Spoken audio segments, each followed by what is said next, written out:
એટલે 100 વાતની એક વાત છે, યુવતી વાંકમાં હશે કદાચ પોલીસ દાવો કરી રહી છે તો કદાચ ખોટો નહીં હોય, પણ પોલીસને સત્તા કોણે આપી કે આવા ગુનામાં કે આઈ કાર્ડ માંગવા બદલ એ હાથ ઉપાડી શકે? એ સવાલ આ યુવતી ઉઠાવી રહી છે અને સાથે જ ગંભીર આરોપ પણ લગાવી રહી છે કે પોલીસે વ્યક્તિગત ધમકી આપી છે, એટ્રોસિટીના ગુનામાં ફસાવી દેવાની ધમકી આપી છે અને ત્યાં સુધી એણે આરોપ લગાવ્યા કે પોલીસે હજી સુધી આધિકારિક રીતે ફરિયાદ લીધી નથી।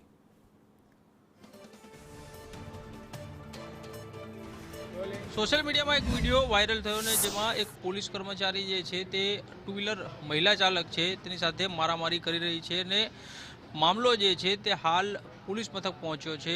ते महिला बंसी ठक्कर छे तेनी साथे बात करीशुं। बेन शुं कहेशो? गईकाले बनाव बन्यो, पोलीसे हुमलो कर्यो होय तेवुं स्पष्ट रीते जणाई आवे छे। आ आखो बनाव शुं हतो ने केम पोलीसे हुमलो कर्यो अने त्यारबाद पोलीसनो संपर्क करता तमने शुं रिप्लाय मळ्यो? એટલે અમે પોલીસ ઓફિસરને ત્યાં ક્રોસ રોડ પર જ મળ્યા। હેડ કોન્સ્ટેબલ હતા। અમે રોડ ક્રોસ કરીને સામેની સાઈડ જતા હતા, ત્યાં અમને મળ્યા પોલીસ ઓફિસર। એમને રોક્યા અમને, અમે સાઈડમાં આવી ગયા કે ચલો સાઈડમાં આવી જાઓ। એમને રોક્યા, એકવારમાં સાઈડમાં આવી ગયા। સાઈડમાં આવ્યા પછી એમને કહ્યું કે લાઇસન્સ બતાવો। અમે લાઇસન્સ બતાવવા માટે 2 મિનિટ માંગી કે 2 મિનિટ આપો સાહેબ, લાઇસન્સ બતાવી દઉં તમને। અને પછી હું બેગ ને એમાં બધું કાઢતી હતી તો મને વાર લાગી લાઇસન્સ કાઢતા, તો એ ચિલ્લાવા લાગે કે કેટલી વાર લાઇસન્સ બતાવો। પછી મેં કીધું તમે 2 મિનિટ આપો, હું તમને તો વાર લાગે છે તો હું સ્ક્રીન પર બતાવી દઉં। તો મેં મારે સ્ક્રીનમાં ઓલા ઇલેક્ટ્રિક યુઝ કરું છું તો સ્ક્રીન પર મારે લાઇસન્સ ડોક્યુમેન્ટ્સમાં તરત આવી જાય, હું ક્લિક કરું 1 ક્લિકમાં।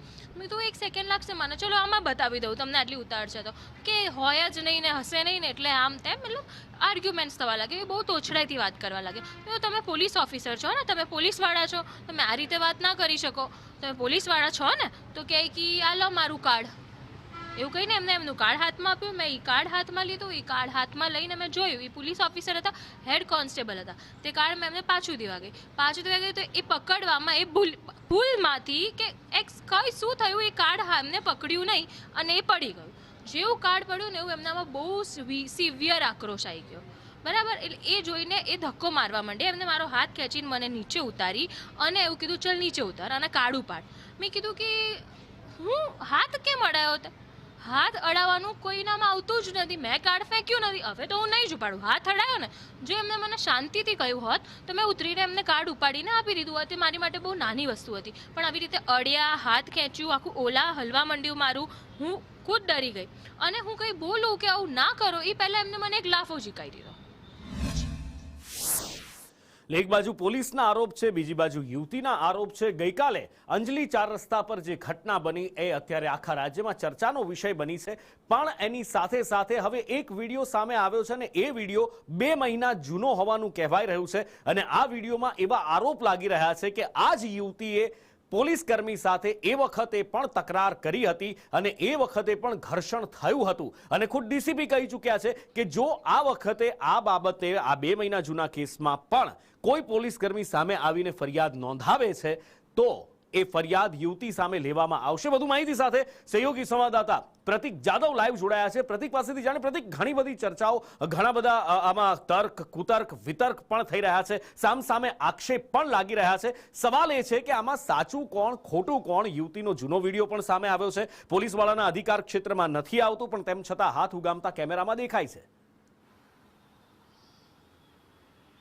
બિલકુલ નુપુર, આ ઘટનામાં અનેક આક્ષેપ અને અનેક પ્રત્યાક્ષેપ થયા છે, કારણ કે આ જે ઘટના છે તે અંજલી 4 રસ્તા પાસેની છે ને પોલીસ કર્મીએ આ મહિલાને હેલ્મેટ ન પહેરવા માટે રોકી હતી।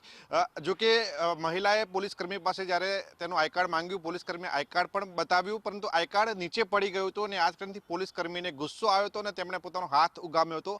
આ જગ્યાએ પોલીસ કર્મી ખોટા છે। પોલીસ કર્મી ક્યારેય પણ મહિલા ઉપર અથવા તો કોઈ અન્ય વ્યક્તિ ઉપર હાથ ન ઉગામી શકે અને આ જ કારણથી મહિલા છે તે કાયદેસર કાર્યવાહી કરવાની માંગ કરી રહી છે। આ સાથે જ આ જે સમગ્ર ઘટના હતી તેનો વિડીયો પણ સામે આવ્યો છે અને તેમાં મહિલા દ્વારા અપશબ્દો બોલવામાં આવ્યા છે। જો મહિલાએ અપશબ્દ બોલ્યા હોય તો મહિલા સામે કાયદાકીય કાર્યવાહી કરી શકાય, પરંતુ તેના સામે હાથ ઉગામી ન શકાય તેવું કાયદો કહે છે। આ સમગ્ર ઘટના બાદ યુવતીએ પાલડી પોલીસ સ્ટેશનમાં ફરિયાદ નોંધાવવાના પ્રયત્નો કર્યા હતા, પરંતુ પોલીસ દ્વારા તેને ફરિયાદ ન નોંધી. આ સાથે જ યુવતીએ આક્ષેપ પણ કર્યા કે તેને પોલીસ સ્ટેશનની અંદર ધમકાવવામાં આવ્યા, તેને કાયદાનો ડર બતાવવામાં આવ્યો, તેને કહેવામાં આવ્યું કે તારા સામે એટ્રોસિટીની ફરિયાદ થશે.